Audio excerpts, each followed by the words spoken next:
Animes e mangás de romance podem ser um assunto meio estranho pra se falar sobre. Às vezes, eles parecem ser um passeio incrível e emocionante com personagens adoráveis. Já em outros momentos, eles apresentam apenas relacionamentos esquisitos, travados, sem alteração no status quo dos personagens, etc. Embora existam muitos tipos diferentes de romance, a separação mais comum que costuma ser feita pelos fãs dos diferentes tipos de animes e mangás desse gênero é entre romance shounen e romance shoujo.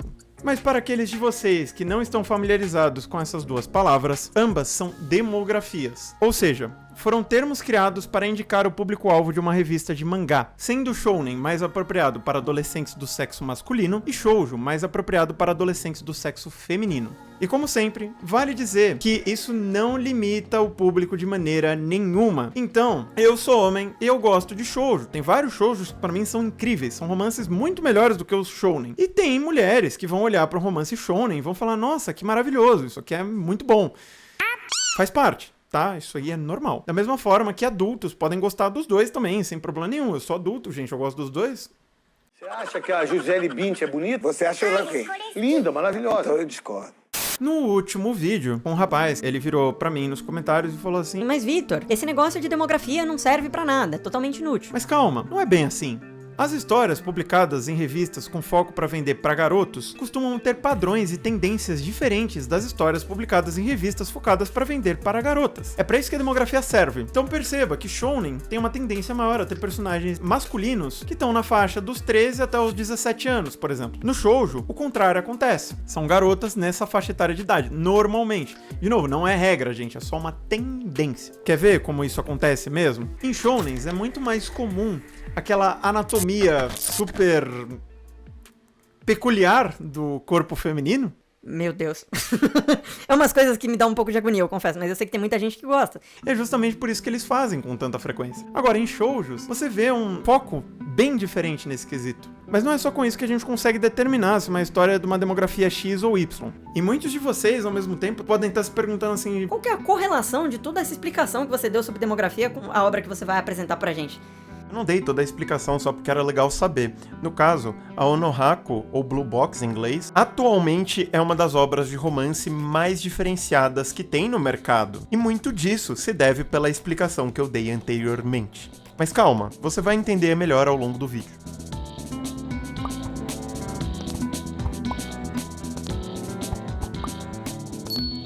O protagonista masculino, Inomata Taiki, é um garoto comum do ensino médio. E não, eu não tô me referindo a um garoto comum do ensino médio a termos de anime.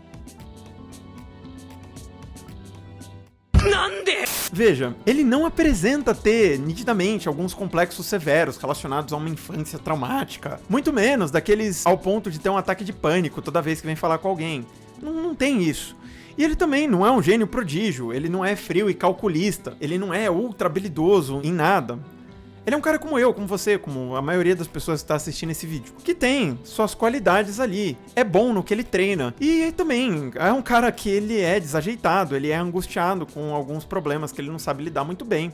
E como a maioria dos adolescentes, ele tem uma queda por uma linda garota que estuda na mesma escola que ele. É isso. Esse é o protagonista de Aonohako. Todo dia o Taiki tem como objetivo chegar à escola o mais cedo possível, para que ele seja o primeiro no treino matinal. No entanto, apesar disso, sempre tem uma pessoa que acaba chegando lá na quadra antes dele. Essa pessoa é a Shinatsu. Ela é a estrela em ascensão do time de basquete feminino da escola. Você vê que nem o mesmo esporte eles fazem.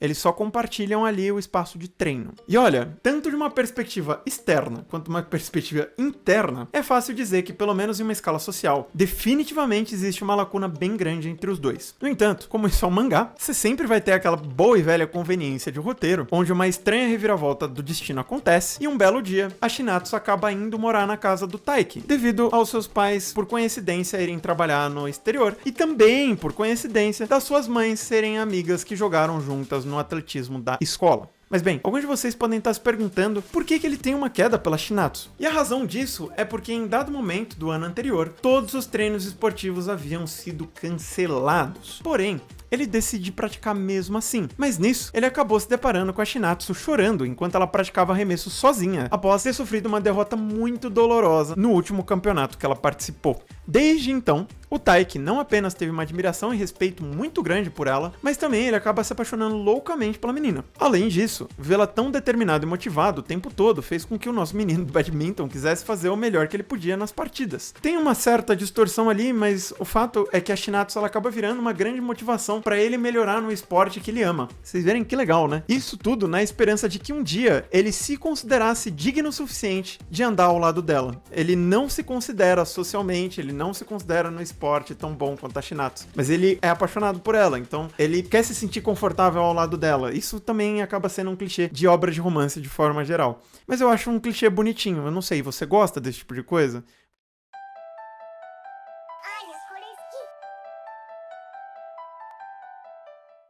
Mas aí, Vitor, pelo que você falou anteriormente, se eu tiver que chutar, esse mangá é um romance shoujo? E a resposta é não, incrivelmente não. Como eu disse anteriormente, Blue Box, a Onohaku, não se encaixa na maioria dos clichês de mangá shounen. Ele se aproxima um pouco mais de um mangá shoujo. Claro que não completamente, você tem várias tendências shounen no mangá, até porque a demografia ela existe por um motivo.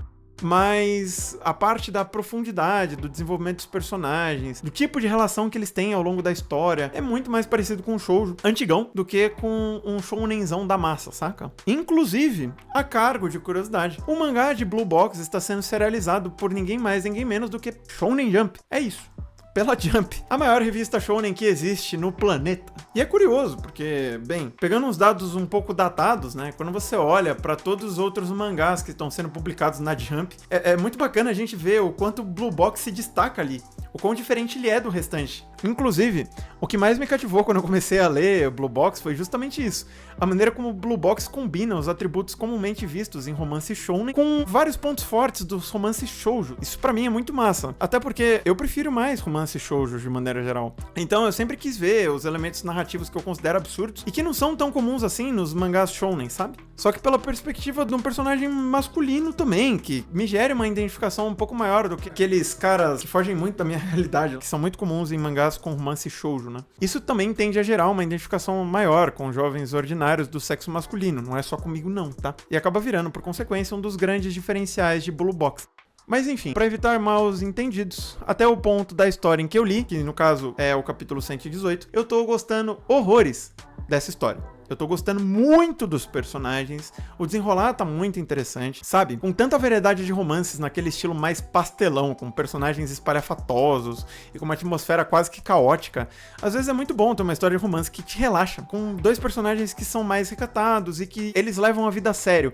Eles não são recatados porque eles têm vergonhinha, eles têm objetivos que vão além do interesse romântico deles. Isso é um romance até que nem parece que tá sendo feito para adolescentes, sabe? Porque é uma pegada mais madura, personagens eles dialogam mais, eles se respeitam mais. É muito interessante a personalidade, a caracterização desses personagens em si. Mas também eu não quero que ninguém me leve a mal nesse vídeo. Esses exageros de obra pastelona, de romance que eu falei, eles não são um problema pra mim. Eu gosto, eu já vi bastante deles, inclusive Boku no Kokoro. Eu vi recentemente o anime, não foi nem o mangá. E eu tô doido pra segunda temporada porque eu adorei. Kubo-san, a mesma coisa, tem vários aí. E você também tem aqueles Hong Kong meio trash, né, estilo Kanokari e tal. Eu também assisto de boa, tem uns que eu até gosto. Mesmo eles tendo umas coisas que eu detesto de parem, eu não tenho barreira de gênero, eu não tenho essa trava.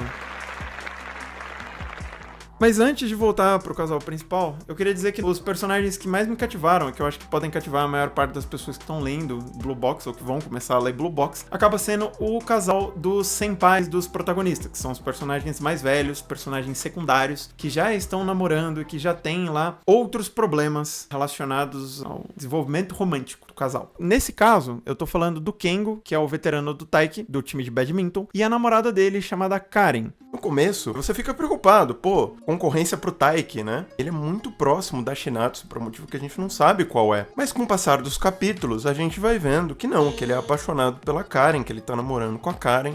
Depois de uma história bonitinha, de um flashback que eles têm, você acaba entendendo o porquê que o relacionamento dos dois funciona daquela maneira, como os dois lidam com aquilo de forma muito madura. Eu não vou entrar muito em detalhes para não dar spoiler para vocês, mas fica de curiosidade que muito provavelmente o Kengo e a Karen, eles são o exemplo, o modelo que o relacionamento do Taiki com a Shinatsu vai acabar seguindo ao longo da história.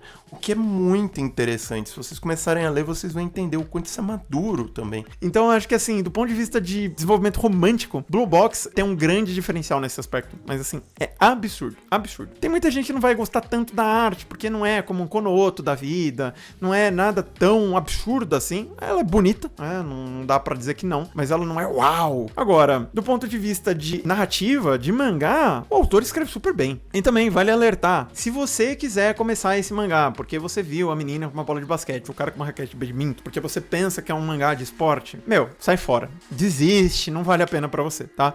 Simplesmente porque, por mais que isso acabe tendo um pouquinho mais de foco em alguns momentos, já que é o objetivo principal de 3 personagens que tem mais relevância pra história, né? Você tem o casal de protagonista e o Kengo ali, que estão envolvidos nesse meio. Você tem esportes diferentes pra trabalhar simultaneamente, e você também usa o esporte só pra dar um contexto ali pros personagens, pra trabalhar o drama, o romance e tudo mais. E aí me dá um argumento do seguinte: Olha só, mas Haikyuu faz isso, Kuroko faz isso, todo anime de esporte faz isso. A Onohako não faz isso. porque o autor não quis, gente. Não é um negócio pra se falar, ai meu Deus, né, que horrível. Mas também não é um negócio que dá pra passar pano e falar, nossa, melhor é impossível. Não é verdade. O autor podia trabalhar melhor se ele quisesse no aspecto esporte, mas ele optou por não fazer, e a história continua excelente da mesma forma. Só muda o foco do público que tá lendo. Se você gosta mais do esporte do que do romance e do drama, você provavelmente não vai gostar. Se você gosta mais do romance e do drama do que do esporte, provavelmente você vai gostar muito. Vocês estão entendendo o que eu quero dizer? Se você começar a ler a Onohako, ou Blue Box, como você preferir chamar, sabendo disso, só vai, mano. Só vai. Aí se você não gostar, é porque não bateu com o seu gosto mesmo. Eu tô tentando fazer a minha parte aqui como criador de conteúdo e divulgar esse tipo de obra que eu acho maravilhosa pro máximo de pessoas que eu conseguir alcançar. É muito provável que esse vídeo não pegue grandes visualizações. Se pegar, eu vou até tomar um susto. Mas eu também, ao mesmo tempo, vou ficar muito feliz, porque é sinal de que o vídeo foi bom o suficiente para alcançar um número absurdo de pessoas. Evita que o mangá seja cancelado eventualmente ou apressado, como foi o caso de Horimiya. Evita que a adaptação em anime seja apressada, como foi o caso de Horimiya. Se vocês verem eu desabafando no vídeo de Horimiya que eu fiz, gente, nossa, eu fiquei tão incomodado com a maneira como as coisas elas se desenrolaram pra Horimiya, porque eu gosto pra caramba de Horimiya. É um dos meus romances favoritos também. Que eu não queria que algo do tipo acontecesse com a Onohako. Mas dada essa questão de oferta e demanda, putz, eu não tenho como não ficar preocupado com isso, entende? Mas também, a Onohako tem uma fanbase bem fervorosa, vamos dizer assim, porque desde 2022 você tem um monte de leakers, aquelas pessoas que vazam informação na internet, tentam prever o futuro, sabe previsão do tempo? Então, isso aí é previsão de anime que pode vir a lançar. Eles ficam chutando o tempo inteiro, um monte de coisa, e estão desde 2022 falando que a Onohako vai receber anime, porque vende relativamente bem, tá fazendo bastante sucesso por ser diferente pros padrões da Shonen Jump, de uma revista Shonen, né? Então, apesar das minhas ressalvas todas, é muito provável que receba uma boa adaptação em anime. Tem gente até especulando que vai ser feito pela Cloverworks, que é um estúdio absurdo. Mas enfim, eu espero que vocês tenham gostado desse vídeo. Eu espero que esse vídeo tenha sido útil pra você. Eu espero de verdade que você dê uma chance pra Onohako e que você goste. E se você gostou do vídeo, se esse vídeo foi útil pra você, não esquece de se inscrever no canal caso você não seja inscrito ou inscrita ainda. Isso se você se sentir à vontade pra se inscrever nesse canal aqui. É um canal um pouco diferente do comum. Não fala só sobre romance, não fala só sobre mangá. Fala principalmente sobre anime, de vários gêneros, com várias propostas. Tem vídeo de muita coisa. Então dá uma olhada nos outros vídeos, vê o que você acha. Ah, é. Sempre é bom lembrar, né, gente? Se você não deixou o like até agora, não esquece de deixar o like também. E aí, sempre tem aquele cidadão que fala... Cara, que chato, né? Todo vídeo você tá fazendo isso, Vitor. Todo vídeo você tem que pedir o like. Galera, eu juro pra você, eu já testei. Se eu não peço, vocês não dão like. Vocês saem do vídeo, mesmo tendo gostado, e aí o vídeo não tem alcance. Aí eu me fodo. Aí eu que me fodo.